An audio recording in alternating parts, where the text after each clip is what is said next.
आगे आगे आज हम संविधान की गौरवशाली यात्रा पे बात करने के लिए चर्चा कर रहे हैं। कल से ये चर्चा चल रही है सर। मैंने बहुत सारे दोनों पक्ष के और जितने भी हमारे मेंबर हैं सुना सर, उनको बड़े बड़े नेता हैं सर। इसके भाग 1 में लिखा हुआ है India that is Bharat, Hindustan नहीं लिखा हुआ है सर।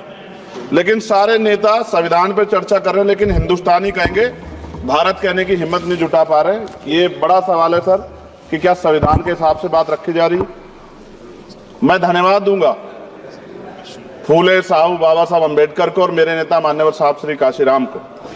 25 नवंबर 1949 को संविधान को सौंपते हुए डॉक्टर बाबा साहब अम्बेडकर ने कहा था कि 26 जनवरी 1950 को हम विरोधाभास भरे जीवन में प्रवेश करने जा रहे हैं।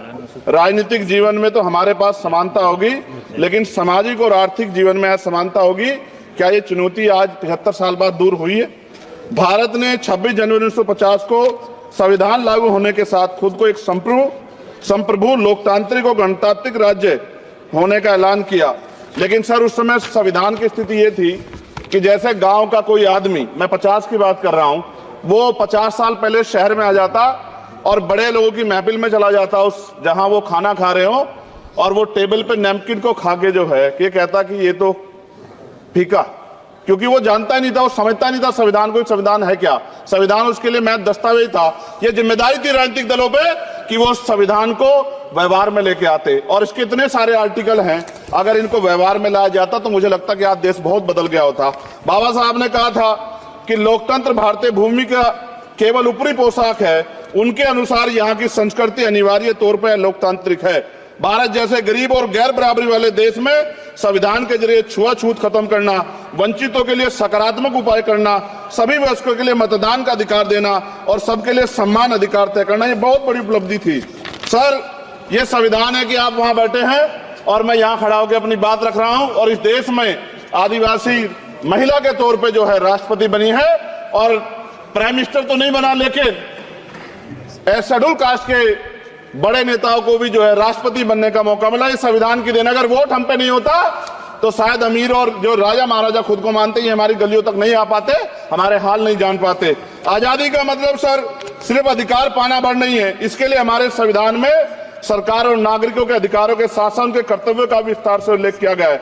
बाबा साहब ने संविधान सभा में दिए गए भाषण में कहा था कि स्वतंत्रता आनंद का विषय है, पर अब हमें अपनी जिम्मेदारियों पर भी ध्यान देना होगा।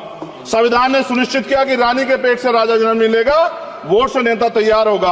आर्थिक बराबरी के लिए सरकार क्या कर रही है? गरीब और गरीब हो रहा है, अमीर और अमीर हो रहा है। सुबह उठते कहीं बम की धमकी मिलती, कहीं दंगे की। ये अमृत काल है सर या धमकी काल है? कितना बढ़ रहा है आर्टिकल 15 सर। भारत में आज भी घोड़ी चढ़ने बैठने होती है। प्लीज सर, क्या दलितों को यहाँ भी बोलने का नहीं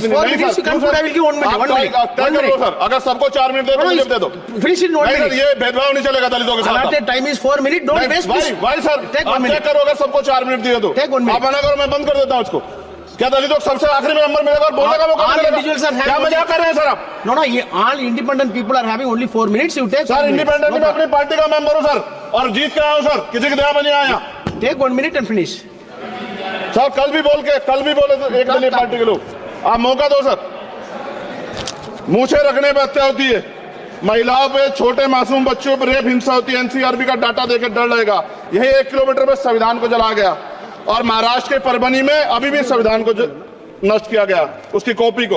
आर्टिकल 25-26 में संविधान में सभी को धार्मिक आजादी। कहाँ है दलितों की, मुसलमानों की, जैनों की, बौद्धों की, ईसाइयों की? छत्तीसगढ़ में सतनामी समाज को संविधान की अपनी धार्मिक आजादी के आधार पर जो है उनको अपमानित करके जेल में बंद कर दिया। संभल, अजमेर, अयोध्या सब इसका उदाहरण है। ये सरकार आलोचना डरती है। कितने लोग जेल में बंद है? मिरान हैदर, खालिद सैफी, उमर खालिद खान, सिफा खान, गुलफ्शा फातिमा और आजम खान साहब राजनीतिक विरोध में बंद है। सरकार यहाँ बैठी है, सरकार सामाजिक न्याय की बात करती है। बताए कितने दलित मुख्यमंत्री बना रखे आपने? 13 ज्यादा सरकार स्टेट में सरकार है। कितनी महिला मुख्यमंत्री है? आपकी सरकार ने सुप्रीम कोर्ट के आदेश के बाद रिजर्वेशन प्रमोशन में जारी नहीं किया, और ओबीसी को पॉलिटिकल रिजर्वेशन आप देंगे नहीं देंगे, आप बताने का काम करें।